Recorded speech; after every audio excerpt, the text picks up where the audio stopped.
tema de hoje é sobre mediunidade esponja. É aquela mediunidade que é para-raio, também conhecida como para-raio, né? Eu resolvi trazer esse tema também por causa que a gente tinha conversado na semana passada, e acho que é interessante porque, de alguma forma, todos nós somos esponja também. Mesmo quem não tem essa faculdade mediúnica mais aflorada, mas todos nós estamos constantemente fazendo trocas energéticas com as pessoas que a gente convive, com os nos ambientes que a gente vai, né? E, afinal de contas, todos nós somos médiums. Todo ser humano é capaz de fazer essa intermediação, porque médium é isso, né? Ser um intermediador entre o plano material e o plano físico. E essa capacidade de conexão com o sutil, ela está em todos os seres humanos, faz parte da biologia do nosso corpo, né? E o que acontece? Algumas pessoas simplesmente não vão atrás, não desenvolvem essa capacidade de conexão, mas como eu falei, todos nós estamos o tempo todo percebendo e trocando energias com o sutil. A única diferença é que algumas pessoas têm mais consciência sobre isso e outras não, né? E algumas pessoas já vêm com algumas faculdades mediúnicas mais afloradas. Existem vários tipos de mediunidade, cada pessoa é individual, mesmo que eu tenha uma faculdade mediúnica e o Leonardo tem exatamente a mesma, ela vai se manifestar de uma forma com ele e de outra forma comigo, né? Tem a faculdade mediúnica da incorporação, da psicofonia, que é da fala, tem da audição, né, da clareaudiência, que é a capacidade de ouvir os espíritos, tem a intuição, a mediunidade de efeitos físicos, que é a capacidade de materializar objetos ou de movimentar objetos, tem a mediunidade de cura, que é a capacidade de canalizar uma frequência de cura para pessoas que estão precisando, né, estão doentes. Tem a psicopictografia, que é os desenhos, as pinturas mediúnicas. Tem a clarividência, que é a capacidade de enxergar, e a psicografia, que é a capacidade de escrever, né.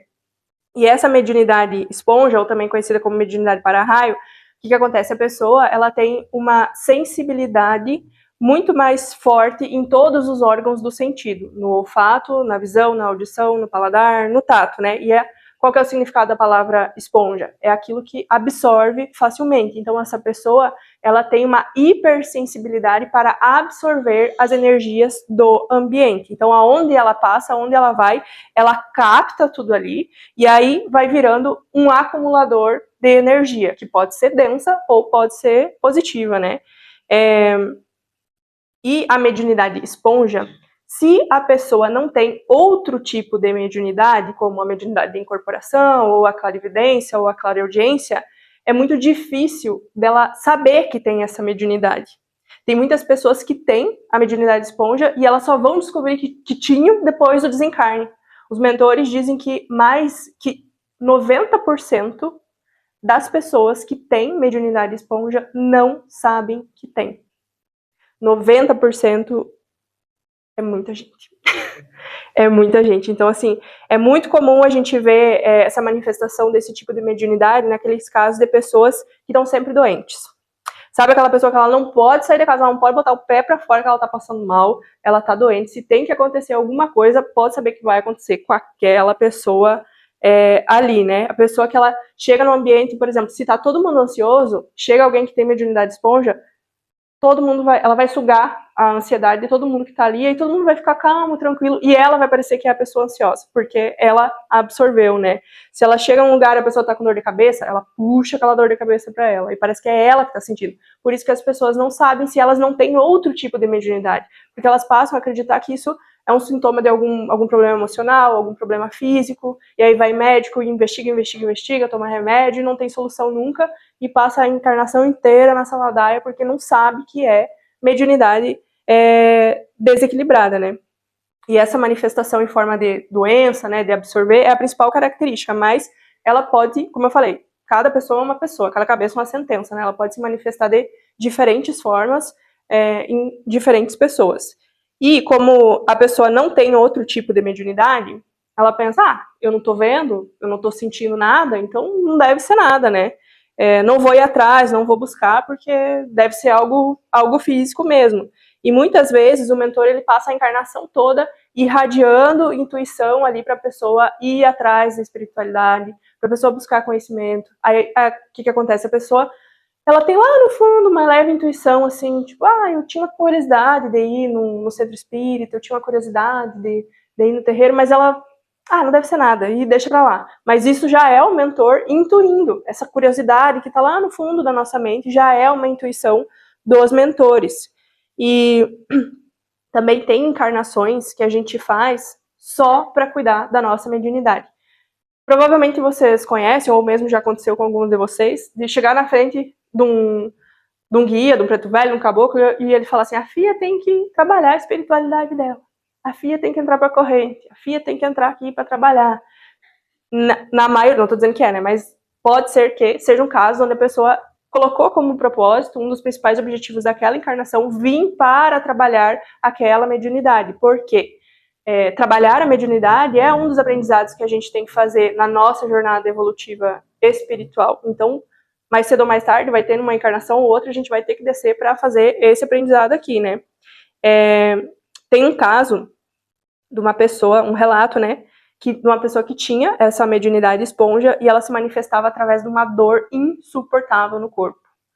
Durante a encarnação, foi diagnosticado com fibromialgia, fez cirurgia e tudo mais, passou a vida inteira tratando para fibromialgia, desencarnou e descobriu que era mediunidade esponja não trabalhada. A forma com que se manifestava no corpo daquela pessoa ali era através da dor no corpo. Então, cada um tem uma forma de se manifestar, tá? Em cada pessoa, né, se manifesta de uma forma. Tem pessoas que têm surto psicótico, surto de estresse, irritação, aquelas explosões de emoção, de irritação, de raiva. Tem pessoas que desenvolvem essas dores crônicas, enxaqueca, insônia. Crianças também podem ter mediunidade esponja, os casos de crianças que passam muito mal, que oscilam muito o humor, criança que não consegue dormir. E o que acontece? Quando a criança já manifesta isso desde muito novinha, e isso não é tratado, não é cuidado, porque a criança não sabe, a obrigação, querendo ou não, de buscar conhecimento, de buscar ajuda, é dos pais. E a gente sabe que acontece que muitas vezes os pais são céticos, não vão buscar ajuda espiritual e tudo mais. O que acontece? Se a criança não trata aquilo, às vezes ela vai adensando tanto o campo dela, porque ela não sabe controlar o que ela está absorvendo, não. Que pode provocar até um desencarne precoce. Tá? Pessoas também com diagnóstico de autismo têm mais probabilidade de não ter só essa mediunidade esponja, mas vários outros tipos de mediunidade também. Pessoas com diagnóstico de esquizofrenia, tem muita gente com diagnóstico de esquizofrenia que é só mediunidade não trabalhada, mediunidade desequilibrada. Não estou dizendo que é todos os casos, né? E que também não estou dizendo que tudo é espiritual. A gente também tem que ter muito discernimento, porque nem tudo é espiritual, mas quando a gente está enfrentando um problema, cabe sim a gente fazer uma investigação espiritual também. Transtornos mentais, transtorno de personalidade, tem grandes chances de ser essa mediunidade esponja que não está sendo trabalhada. E como eu falei, todos nós, de alguma forma ou outra, a gente é esponja. Porque a gente está sempre trocando energia, a gente está sempre absorvendo. O que acontece é que o médium esponja ele tem uma hipersensibilidade com o ambiente, mas uma técnica que a gente pode fazer, não só o médium esponja, mas todos nós, principalmente se a gente convive com muitas pessoas que são terapeutas, que trabalham com bastante gente, quando você está se sentindo carregado, quando você está sentindo que absorveu ali uma carga mais densa, pega, acende uma vela, você vai acender uma velinha, vai colocar na tua frente, assim, pode botar na mesa, e aí você inspira pelo nariz e expira pela boca.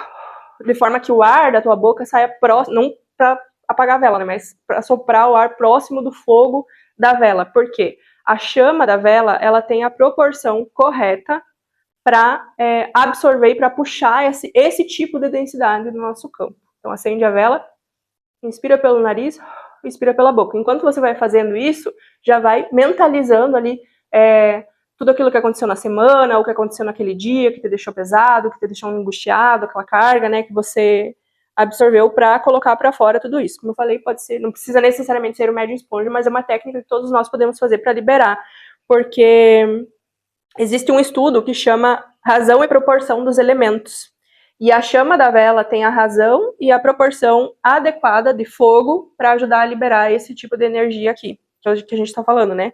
Também outra coisa, pessoas que convivem com muitas pessoas em casa, que notam que às vezes o ambiente em casa está meio pesado, ou que tem um local para atendimento onde circulam muitas pessoas, tem uma loja, um comércio, enfim, uma sala para atendimento onde circulam muitas pessoas, uma boa técnica é colocar uma vela uma vez na semana no banheiro. Porque o banheiro é um colecionador de energia densa. Ali fica muita coisa, principalmente em locais onde tem muita circulação de pessoas diferentes, né? Então o fogo, ele queima essa energia. Quando a gente fala de mediunidade esponja, ou agora não só falando da mediunidade esponja, mas também de qualquer outro tipo de mediunidade mais ostensiva, né? A gente sempre se pergunta, é um karma ter essa mediunidade? É um castigo ter uma mediunidade que não me deixa nem eu sair de casa sem eu passar mal, que eu chego nos lugares, não posso conviver com as pessoas, que eu tô absorvendo tudo que tá ali, que me faz mal, me deixa ficar denso? Será? A gente tem essa ideia de que a mediunidade pode ser um karma pesado, só que o que acontece? Se você não cuida, vai ser um sofrimento. Se você se recusa a cuidar disso, com certeza vai ser um karma muito pesado e você vai ter uma encarnação muito sofrida por conta disso. Vai ter muitos conflitos, muitos desafios na tua vida, muitos caminhos fechados, toda vez que você se recusa a cuidar dessa mediunidade. Da mesma forma, por exemplo, se eu tivesse intolerância à lactose e eu me recusasse a cuidar disso. Não, eu não quero, eu me recuso. Eu não vou cuidar disso aqui. E eu continuo lá, comendo alimentos que têm lactose. É óbvio que eu vou passar mal. Então, da mesma forma, a nossa mediunidade. Toda vez que a gente se recusa a cuidar das nossas energias, a prestar mais atenção naquilo que a gente está fazendo e tudo mais, a gente vai passar mal, né? Então, a característica desse tipo de mediunidade, como eu falei, é a hipersensibilidade. A pessoa, ela capta uma quantidade de energia do ambiente das outras pessoas maior do que as pessoas que não têm esse tipo de mediunidade, maior do que as pessoas comuns, digamos assim. E a partir do momento que eu tenho consciência que eu tenho essa faculdade mediúnica, eu tenho consciência que eu preciso me cuidar, que eu vou me trabalhar, eu vou buscar conhecimento, eu vou me equilibrar, eu vou continuar captando esse tipo de energia. Eu vou continuar com essa faculdade mediúnica, eu vou continuar captando uma energia maior do que as outras pessoas. Só que o que acontece? Energia é ressonância. A partir do momento que eu me equilibro internamente, que beleza, eu aceito, eu vou me trabalhar, vou elaborar as minhas emoções, eu vou buscar um autoconhecimento, vou fazer uma terapia, não sei, vou fazer alguma coisa para me equilibrar emocionalmente, para olhar para as minhas emoções, para os meus traumas, para as minhas dores. A partir do momento que eu estou equilibrada, eu vou atrair energias equilibradas, porque tudo é ressonância. Então eu vou continuar captando, mas a diferença é que eu vou captar energias positivas, energias sutis, boas energias, porque a finalidade dessa mediunidade é essa, é captar mais energia da natureza, energia de cura, para poder transmitir para aquelas pessoas que não conseguem captar tanta energia assim, entende? Então tudo é uma questão de escolha. Eu escolho me trabalhar e isso vai ser uma coisa muito benéfica para mim, porque é a falta de cuidado, a falta de zelo que faz com que essa mediunidade seja um fardo muito pesado na vida de muitas pessoas, porque eu tenho certeza que todo mundo aqui conhece alguém que sofre muito por conta de mediunidade desequilibrada, né? E se a pessoa tem essa mediunidade e ela não se cuida, quando ela desencarna, ela tem muito mais chance de virar um obsessor, porque ela passou a encarnação inteira acumulando energia densa no campo áurico dela. Então, acontece isso. Beleza. Tenho mediunidade esponja, sei que tem. O que eu vou fazer? Como que eu vou me trabalhar? Fazendo uma iniciação espiritual.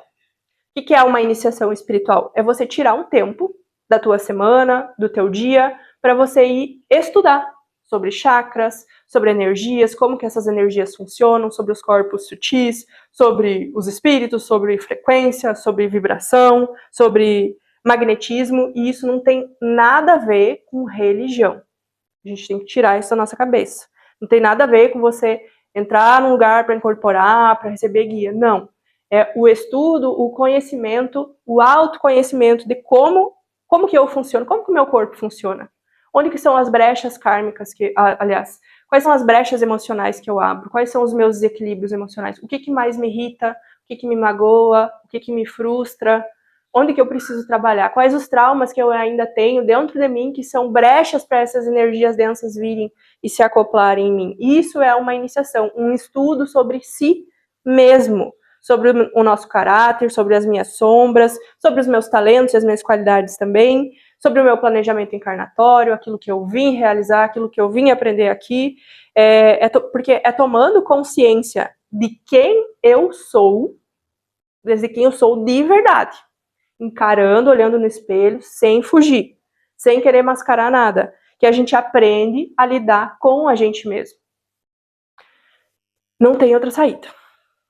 E também tem um detalhe, é possível a pessoa não nascer com esse tipo de mediunidade, mas ela desenvolver a mediunidade esponja quando a pessoa faz um desenvolvimento mediúnico sem conhecimento, sem teoria, sem embasamento. Jogam lá para incorporar dentro da... E eu falo isso porque aconteceu comigo também, né? Jogam lá para incorporar dentro da corrente, a vida da pessoa começa aqui, ó, ladeira abaixo, aí existe um discurso de que, porque trabalhar com espiritualidade é assim mesmo, vai vir ataque de tudo que é lado. Pode ser? Sim, pode ser. Mas muitas vezes também é porque a pessoa tá lá, ela começou a incorporar, ela abriu todo o campo energético, abriu todo o campo mediúnico dela, e ela não tem conhecimento sobre energias, ela não tem conhecimento sobre essa questão da aproximação energética do semelhante atrai semelhante, do que eu preciso trabalhar em mim para não ficar atraindo coisa ruim, para não ficar atraindo sujeira para mim. A pessoa não tem conhecimento de como que ela vai se proteger internamente contra essas energias, né? Porque o maior ataque espiritual que existe é uma mente despreparada. Tá tudo aqui dentro. É a nossa mente que abre e fecha as brechas. E quem tem mediunidade esponja também está muito mais vulnerável aos sequestradores de emoções, aos obsessores. A pessoa que tem mediunidade esponja, que ela não se cuida, ela vai sofrer. Porque um dos propósitos dessa mediunidade também é fazer a gente desenvolver a nossa humildade em relação à espiritualidade. A gente aceitar, desenvolver humildade, que beleza, eu tenho que baixar minha guarda, tenho que trabalhar meu ego, tenho que trabalhar meu orgulho, minha arrogância, a minha descrença, né, às vezes o meu fanatismo, meu extremismo religioso, muitas vezes, né, também. Então, às vezes a pessoa é muito cabeça dura, muito rebelde, e vem com a mediunidade esponja para poder baixar a guarda, né? Uma das funções desse tipo de mediunidade é realmente a gente desenvolver essa humildade com a espiritualidade, porque pode ser que essa pessoa ela já tenha vindo várias outras encarnações com faculdades mediúnicas e ela nunca quis trabalhar isso, sempre foi empurrando com a barriga. Então, a mediunidade esponja, ela é um tipo de mediunidade que ela meio que te coloca contra a parede. Ou você escolhe se cuidar e se trabalhar, ou você vai sofrer, se você não cuidar, né? Ou você vai ter muito sofrimento durante a tua encarnação. E a função das faculdades mediúnicas no geral, aqui na nossa realidade hoje, material, planeta, Terra, é fazer com que a gente, em parte, sirva de testemunha do que existe do lado de lá. Quem vê, quem ouve, né, quem tem faculdades mais ostensivas, mas sempre é muito sobre nós mesmos. Então, um dos grandes propósitos é fazer a gente mesmo se abrir para a existência da espiritualidade, porque como eu falei lá atrás, às vezes a gente escolhe vir com uma mediunidade mais ostensiva, porque em todas as outras encarnações passadas, nas 5 últimas, eu negligenciei o meu lado espiritual, a minha parte espiritual. Então, quando eu venho com uma mediunidade ostensiva, isso meio que me força a eu me cuidar para eu não ficar doente, para eu não desenvolver um transtorno mental, para eu não ter uma encarnação muito sofrida. Então, é fazer a gente se abrir para essa existência da vida após a morte, para acreditar na espiritualidade. E qual que é a importância da gente acreditar na espiritualidade? Para Deus, para os mentores, para os mestres, não muda nada se a gente acredita ou deixa de acreditar. Para eles não estão nem aí, na real, se a gente acredita ou se a gente deixa de acreditar. Agora, se eu acredito neles, e se eles acreditam em mim, se eles confiam em mim, aí a minha vida muda de verdade. As pessoas que acreditam na espiritualidade, as pessoas que se cuidam, que buscam conhecimento, que buscam cuidar, zelar da sua parte espiritual e da sua espiritualidade, elas são encontradas por uma espiritualidade sutil. Elas são encontradas por uma luz que ajuda a gente a ter uma vida melhor. Quer dizer que eu não vou ter problema? Não. eu vou continuar tendo exatamente os mesmos problemas que todo mundo.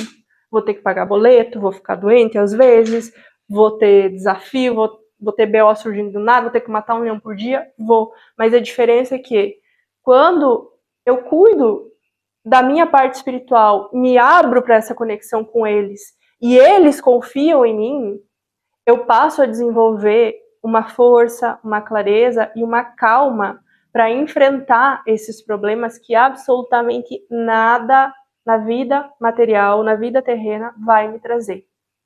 Por isso que a gente vê tantas pessoas sofrendo um vazio interno. Hoje em dia a gente vive num mundo de aparências, porque tentam nos enfiar a goela abaixo que as soluções e as respostas para aquilo que a gente tem de perguntas mais profundas e de questões mais profundas dentro de nós está aqui, na matéria, no terreno, no dinheiro, no tudo aquilo que eu posso comprar ou adquirir. Só que na verdade não.